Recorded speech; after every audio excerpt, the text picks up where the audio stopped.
Hello friends, welcome to my YouTube channel.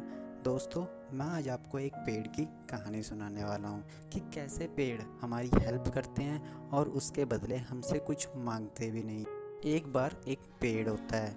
वो पेड़ जंगल में सबसे अकेला होता है। उसके आसपास कोई भी पेड़ नहीं होता है। तो एक बार एक बच्चा खेलते खेलते उस जंगल में आता है और उस पेड़ के साथ खेलने लग जाता है।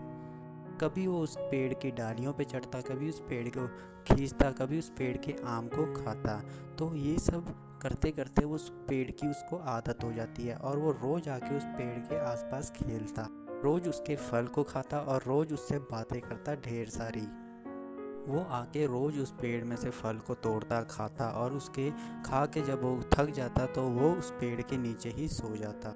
अब वो लड़का बड़ा हो जाता है। अब वो लड़का उस पेड़ के साथ ना ही खेलता है, ना ही उसके फल खाता है। एक दिन वो लड़का उस पेड़ के पास आता है और पेड़ बड़ा खुश होकर मुस्कुराता है। वो बोलता है, तुम मेरे पास आए, तुम कहाँ थे इतने दिन? लड़का बोलता है, अब मैं बड़ा हो चुका हूँ और मैं तुम्हारे साथ खेलने लायक नहीं रहा। मैं बड़ा हो चुका हूँ, अब मैं खिलौनों के साथ खेलना चाहता हूँ। तो मुझे खिलौने के लिए कुछ पैसे चाहिए।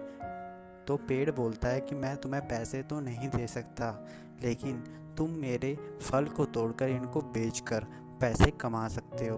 बच्चा बहुत खुश हो जाता है और वो एक टोकरी फल तोड़ता है और उसको बेच के खिलौने भी ले आता है। फिर बच्चा थोड़ा सा और बड़ा हो जाता है और वो उस पेड़ के पास आता है। बहुत सालों के बाद पेड़ फिर से बहुत खुश हो जाता है और बोलता है कि तुम इतने दिनों के बाद आए हो, आओ मेरे साथ खेलो। लड़का बोलता है कि मैं अब बड़ा हो चुका हूँ, अब मैं तुम्हारे साथ नहीं खेल सकता, मुझे एक अच्छा घर चाहिए, लेकिन मेरे पास घर नहीं है।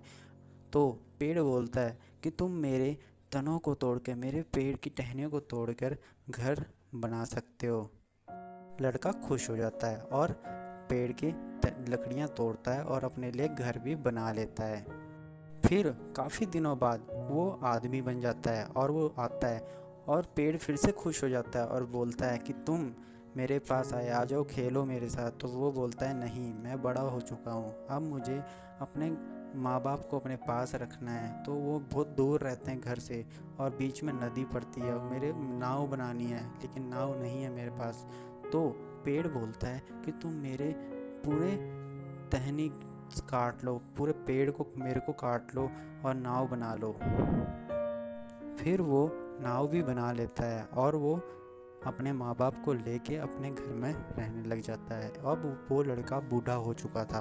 अब वो लड़का उस पेड़ के पास आता है और फिर से वो पेड़ मुस्कुराता है। जब वो पेड़ बहुत ही छोटा हो चुका होता है और उस पेड़ का कुछ बचा नहीं होता, कुछ देने के लिए नहीं बचा होता है, वो बूढ़ा आदमी आता है। वही लड़का होता है जो बचपन में खेला करता था उस पेड़ के साथ।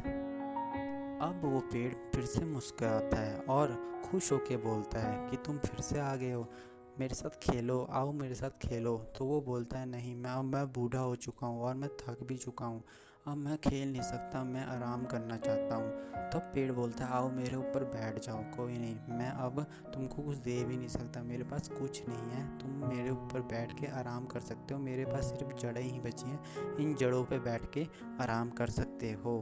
फिर वो बूढ़ा इंसान उस पेड़ पे बैठ जाता है, जड़ों पे बैठ जाता है और आराम कर लेता है। तो इस कहानी से सिर्फ दोस्तों मैं आपको ये बताना चाहता हूँ कि एक पेड़ हमारी लाइफ में, हमारी पूरी ज़िंदगी में रहता है, लेकिन हम उससे सिर्फ कुछ मांगते ही हैं। हम उससे हमेशा यही अपेक्षा रखते हैं कि ये हमें कुछ दे, फल दे, पेड़ दे, लकड़ियाँ दे, ये सब दें, लेकिन कभी भी वो पेड़ हमसे कुछ नहीं मांगता। हमें उनकी रिस्पेक्ट करनी चाहिए, हमें पेड़ नहीं काटने चाहिए। दोस्तों, इस कहानी से ये बता रहा हूँ मैं कि हम जितना पेड़ काटते रहेंगे तो हमारे पर्यावरण भी दूषित होता जाएगा। तो पेड़ों की रक्षा करें दोस्तों, और मेरे इस चैनल को सब्सक्राइब करें, लाइक करें और शेयर करें। एंड प्लीज वॉच करते रहें मेरे इस वीडियो को। मैं आपके लिए अच्छी अच्छी स्टोरीज़ लेके आऊँगा। And thank you so much, thank you so much again friends.